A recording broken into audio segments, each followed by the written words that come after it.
And hello fellow Techers, Space Bandit here with another episode of World of Tanks, and today we are in the M48 A5 PI first era top tier medium tank from Western Alliance, and we're gonna talk a little bit about map Mannheim today. But before we get into the replay, first order of business is I just wanna kind of bring you guys up to speed as to what's going on in Space World and what's happening with my CC status in particular. So as you know, I've been a CC with Wargaming since last year, likely around November timeframe, or just before update 6.0 hit is where I joined Wargaming.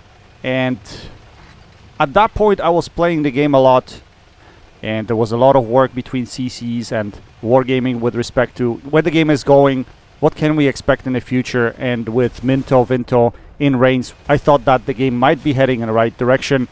So I decided to join the CC program, at the same time bringing you guys tank giveaways, tank draws. That's one of the perks of being CC, having support from Wargaming on giving away vehicles and premium time, at the same time being able to test new premium vehicles that come into the game. So I thought that was beneficial for me at that point in time, and I think it made sense to join forces with Wargaming to try to grow the game a little bit more, especially with a big change coming as update 6.0 was. Now, as you all are aware, and what happened after with 6.0 kind of backfiring, and there was a lot of issues with the game and a lot of changes needed to take place at the time. And yeah, it wasn't very easy time to get us through that time in the game. But I think right now, a few months after, it looks like, you know, the game is stabilizing. It's still gonna take time before you're gonna see all the maps back in the game, obviously because of maps being reworked, and currently Wargaming working on Cold War mode as well as World War II. It's just the things are not gonna move very fast, to be honest. But I'm getting off topic here. Let's go back to my status and what's happening here. So over the last 3 or 4 months, I haven't really been playing the game that much. To be honest, I haven't been gaming at all. My overall gaming has dropped off, so I haven't been really on my Xbox almost at all, mostly because of work, and also my internal projects and my interests are heading kind of in a different direction at the moment. So I don't think it was fair for me to occupy CC spot if there are people out there that are able to commit a lot more to the game and are able to play the game a lot more than I can and provide feedback to Wargaming on events, on premium tanks, or anything else coming into the game. So I just wasn't able to do this for Wargaming to the capacity that I thought that I should be able to do it.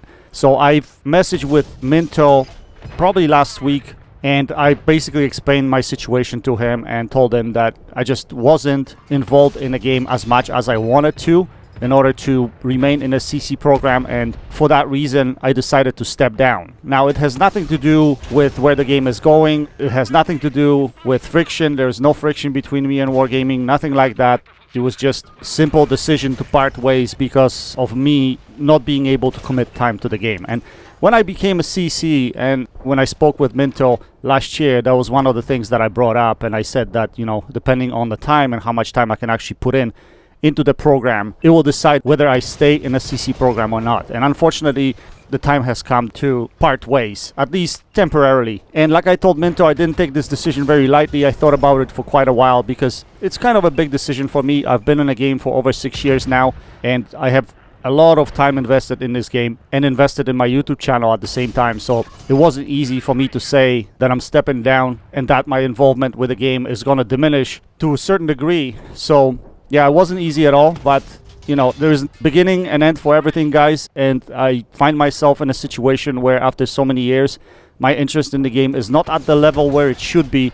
But who knows, maybe if I take a break from the game, and I'm planning to take probably extended break from the game in the summer, maybe I'll regain my interest over time and eventually will come back to the game to the level that I think I should. I guess we'll wait and see. In the meantime, the channel will be active. I might not have as many videos being posted on the channel. It will be dependent on when I play and when I'm actually gonna have time to do editing work and be able to post the videos for you guys. So do not give up on the channel yet. It will still be there. I will still be posting videos from time to time, although it might not be as often as it was before. The same goes for tank giveaways, and my apologies for that, guys, because that was a perk as a part of CC program that I can provide those tanks and free premium time for you guys.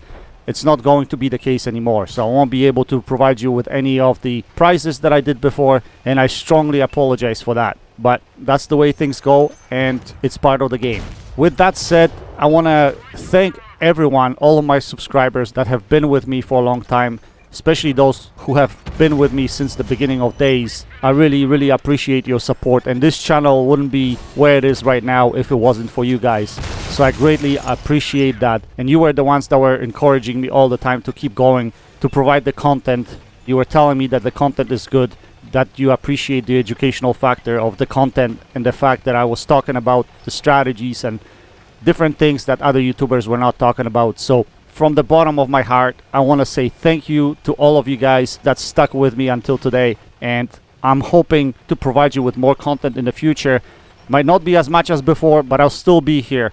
So maybe with more time right now, I might be able to respond to your comments a bit more, maybe be able to come in touch with some of you a little bit more. We'll see where that takes me, but like I said, over the next 3 or 4 months, I'm going to take some time off from Tanks. I'm probably going to work on some of the projects. I have some projects in the background that I'm going to be working on outside of my work, so that's going to be taking most of my time. Yet I won't forget about you guys, and I will make sure I'll have videos posted at least once a week so that I can still keep engaged with my community to some degree. Anyway, without further ado, let's jump into the game. And today we're looking at map Mannheim. And the way I play on this map is basically try to use the high ground. So what I've noticed on this map is that 2 highways going across the city are probably the most critical areas of the map. And if you fight on top of those highways, you are easily able to shoot all the way across the map, and you can easily relocate from one side of the map to the other. Even though the size of the map is huge, those highways allow you to travel across from one side to the other side quite fast.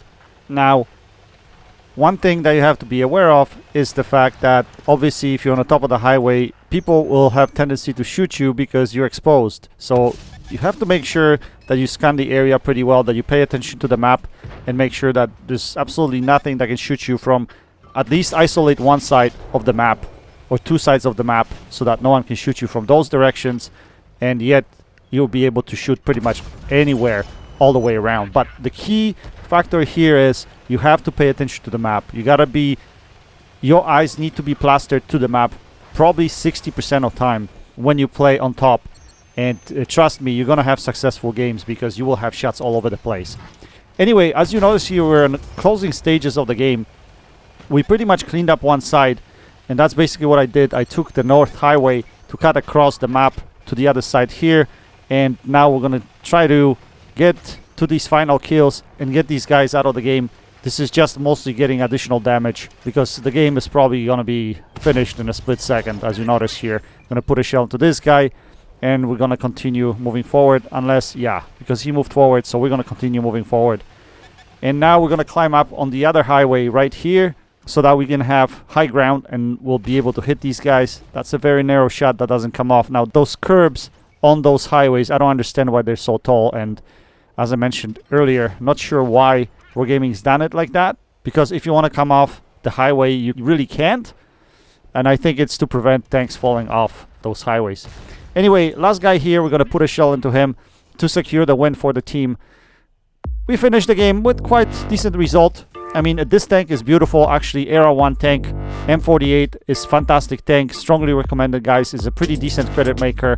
If you have a decent game, will make you at least 100,000 credits, if not more.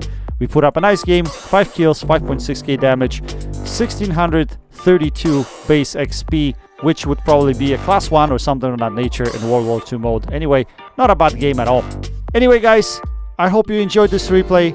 That's it for today. Until next time, happy tanking, Space Bandit, checking out.